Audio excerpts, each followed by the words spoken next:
রাত ৩টে বাজে। ঢাকার পুরনো এই বাড়িটায় রফিক একা থাকে, থাকতে বাধ্য হয়েছে। ডিভোর্সের পর আর কোথাও যাওয়ার নেই। বাইরে ঝড় উঠেছে, জানালার কাঁচ কাঁপছে। হঠাৎ কলিং বেল। রফিক চমকে উঠল। এই মাঝরাতে কে? সে আস্তে আস্তে দরজার দিকে এগোলো। পিপ হলে চোখ রাখল। কেউ নেই। সে দীর্ঘশ্বাস ফেলে ফিরে যেতে নিল। আবার বেল।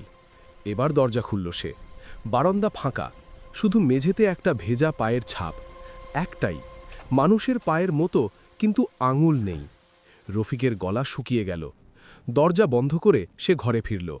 বিছানায় বসতে গিয়ে দেখল বালিশের পাশে কেউ শুয়ে আছে, চাদর মুড়ি দিয়ে, নিঃশব্দে।